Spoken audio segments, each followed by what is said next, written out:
মেহেরিমা হওয়ার পর প্রথম আমার বান্ধবীরা মেহেরিমাকে দেখতে এসেছে এবং আসার সময় মেহেরিমার জন্য খুব সুন্দর একটা সারপ্রাইজ গিফট নিয়ে এসেছে। তারপরে আমরা গেলাম তানভীরকে দ্বিতীয়বারের মতো চেক আপ করানোর জন্য। তো সব কিছু নিয়েই থাকছে আজকের ভিডিও। আসসালামু আলাইকুম and hello everyone, I hope সবাই ভালো আছেন। আমরাও আলহামদুলিল্লাহ অনেক ভালো আছি। Welcome back to my another new blog. এতদিন দেশের পরিস্থিতি খুবই খারাপ ছিল, তাই আমার বান্ধবীরা আমার বাবুকে দেখতে আসতে পারি নাই। সবসময় হচ্ছে ওরা ফোনে খবর নিত বাবুর এবং ছবি টবি চাইতো। তো ওরা তো অনেক এক্সাইটেড বাবুকে দেখার জন্য এবং বাবুকে কোলে নেওয়ার জন্যে। তো হঠাৎ করে প্ল্যান হলো ওরা আমার বাবুকে দেখতে আসবে, যেহেতু এখন দেশের পরিস্থিতি খুবই ভালো হয়েছে।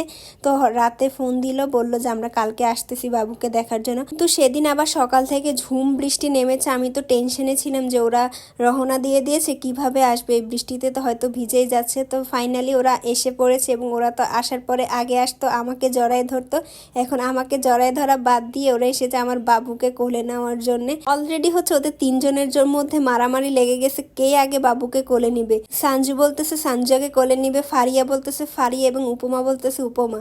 তো ফাইনালি হচ্ছে সানজু সবার আগে বাবুকে কোলে নিছে এবং ওরা আসার সময় বাবুর জন্য খুব সুন্দর একটা গিফট নিয়ে এসেছে, যেটা আমি সত্যি অনেক বেশি সারপ্রাইজ হয়েছি।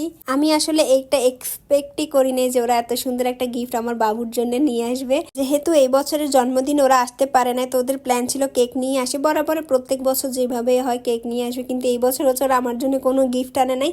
ওরা হচ্ছে আমার বাবুর জন্য গিফট নিয়ে এসেছে এবং ওরা অলরেডি বলে দিছে এখন থেকে যা গিফট পাবে সব হচ্ছে মেহেরিমা পাবে, আমি কোনো গিফট পাবো না এখন থেকে। মানে এখন থেকে আমার গিফটের ভাগ ট্রান্সফার হয়ে আমার মেয়ের কাছে চলে গেছে। তো ওরা হচ্ছে বাবুর জন্য 2টা চুড়ি নিয়ে আসছে এবং হচ্ছে ওর খালারা ওর হাতে চুড়িগুলো পরায় দিতেছিল। জীবনে আর কি চাই বলেন, এগুলাই তো আনন্দ না। এই বান্ধবীদের সাথে একসাথে পড়াশোনা করলাম, একসাথে কোচিংয়ে যেতাম, তারপরে ওদের আগে আমার বিয়ে হয়ে গেল, এখন আমার মেয়ে হয়েছে, এখন আমার মেয়েকে ওরা দেখতে আসছে এবং হচ্ছে ওরা খালার দায়িত্ব পালন করতেছে। সময়ের সাথে আমিও যেমন দায়িত্বশীল এবং দায়িত্ববান হচ্ছি, ওরাও হচ্ছে আমার সাথে সাথে বড় হচ্ছে এবং দায়িত্বশীল হচ্ছে। মানুষ বলে বিয়ের পরে নাকি বন্ধুত্ব আর থাকে না, ফ্রেন্ডশিপ ভেঙে যায়, কিন্তু আমি বলি বিয়ের পরে হচ্ছে বন্ধুত্ব আরো মজবুত এবং গাঢ় হয়। তারপরে হচ্ছে দুপুরের খাবার, তো সেদিন যেহেতু বৃষ্টি ছিল তো আমরা হচ্ছে ভুনা খিচুড়ি রান্না করলাম, ইলিশ মাছ, বেগুন ভাজা, পটল ভাজা, ডিম ভাজা আর স্পেশাল হচ্ছে জলপাইয়ের আচার ছিল। সানজু আবার আসার সময় আমার জন্য মোমোজ বানায় নিয়ে আসছিল, যেটার ভিডিও ক্লিপ নেওয়া হয় না, কিন্তু পরে যখন আমরা এটা খেয়েছিলাম সেটার ভিডিও ক্লিপ অবশ্যই আপনাদের সাথে শেয়ার করব। যেহেতু খুব সুন্দর বাহিরে বৃষ্টি হচ্ছে, ওয়েদার তো সবসময় ডিমান্ড করে খিচুড়ি, ভাত, মাংস, ডিম ভাজা এগুলা। তো সবাই মিলে আমরা একসাথে খেতে বসছি। অনেক দিন পরে ওদের সাথে আমার দেখা। লাস্ট যেদিন সানজু এবং ফারিয়ার সাথে আমার দেখা হয়েছিল তখন বাবু হচ্ছে আমার পেটে ছিল, তখন চাঁদ রাত ছিল আর বাবুতে ঈদের দিন হয়েছিল, মানে কোরবানের ঈদ। আর উপমার সাথে বেশ অনেক দিন আগেই দেখা হয়েছিল। তো খাওয়া দাওয়া শেষ হয়ে গেছে, এখন উপমাকে বললাম আমার চুলগুলো আশ্রয় দিতে এবং খুব সুন্দর করে আমার চুলগুলো আশ্রয় দিতেছিল। আমরা ফ্রেন্ডরা যখন একসাথে হই না, আমরা অনেক মজা করি, অনেক গল্প করি, মানে অনেক দিনের কথা যখন একসাথে জমা থাকে তখন আমরা সবাই মিলে বসে সেটা নিয়ে আলোচনা করি। তারপরে সানজু, উপমা, ফারিয়া 3জন মিলে হচ্ছে চা বানাইছে এবং হচ্ছে আমরা চাটা খেলাম। এখন হচ্ছে ওদের বাসায় যাওয়ার সময় হয়ে গেছে, তো এখন ওদেরকে বিদায় দেওয়ার পালা। তো এর আগে হচ্ছে আমাদের ছবি ভিডিও এগুলো তো তুলতে হবে, আর ওরা হচ্ছে বাবুর সাথে অনেক অনেক ছবি তুলছে, কেউ আমার সাথে তোলে নাই। তাই এই ট্রিপে ওদের সাথে আমার কোনো ছবি নেই, যা ছবি আছে সব হচ্ছে বাবুর সাথে। তারপরে তো ওরা বাসায় চলে গেল, ওদেরকে বিদায় দিয়ে দিলাম। হঠাৎ করে তানভীরের জ্বরটা আবার বেড়ে গেছে। মানে লাস্ট ব্লগে আমি যখন দেখাইছিলাম ওকে ডাক্তার দেখাইতে নিয়ে আসছি, অলরেডি 3 দিন হয়ে গেছে, তারপরে ওর জ্বর কমতেছিল না, শরীর অনেক ব্যথা করতেছিল, গলা ব্যথা। তো ওর জন্য ওকে আমি বকাবকি করতেছিলাম যে আমরা চলো আবার নতুন ডাক্তার দেখাই, তারপরে দেখি ডাক্তার কি বলে। তারপর হচ্ছে আমি তানভীরকে জোর করে ডাক্তারের কাছে নিয়ে যাচ্ছিলাম, বাবুকে বড় আপুর কাছে রেখে তারপর আমরা হচ্ছে হসপিটালে চলে আসলাম এবং ওকে ডক্টর দেখাইতেছিলাম যে যেহেতু 3 দিন হয়ে গেছে এখন ওর জ্বর কমতেছে না এবং জ্বরের পরিমাণ বেশ ভালোই ছিল, 103-4 ডিগ্রি পর্যন্ত। তাই তো একটু অনেক বেশি টেনশন হচ্ছিল।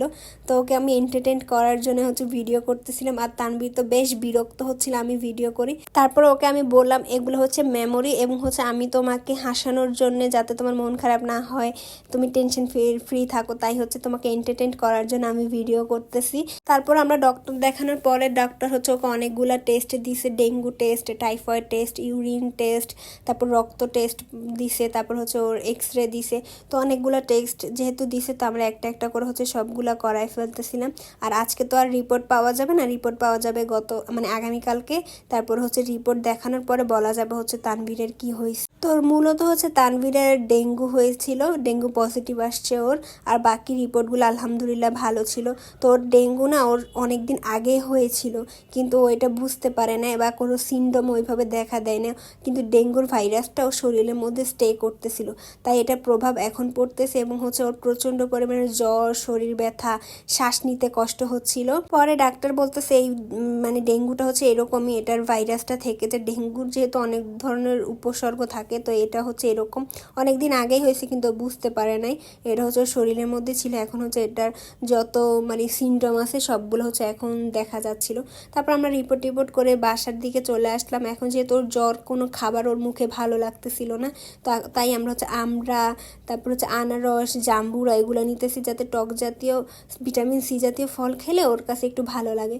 তো বাসে আবার যাওয়ার সময় জারামনির জন্য হচ্ছে 2টা হাওয়াই মিঠাই নিয়েছি, কারণ জারামনিরও জ্বর, ওরও শরীরের ভালো না, ওর কিছু খেতে ইচ্ছা করে না, তাই হচ্ছে ওর জন্য 2টা হাওয়াই মিঠাই নিলাম। আর সন্ধ্যার নাস্তা হিসেবে আমি, বড় আপু আমাদের জন্য হচ্ছে বাটার বান আর এই ঝাল পেটিসটা খাইছিলাম, চিকেন, এটা খুবই মজা ছিল। তো আমরা হচ্ছে এটা আবার নিয়ে আসছি।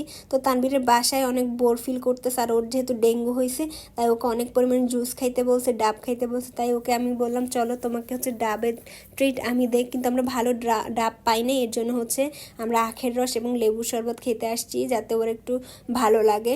তো এটাই ছিল আমার আজকের ভিডিও। আশা করছি ভিডিওটা আপনাদের সবার কাছে ভালো লেগেছে। সবাই ভালো থাকবেন, সুস্থ থাকবেন, আর আমাদের জন্য দোয়া করবেন। আল্লাহ হাফেজ।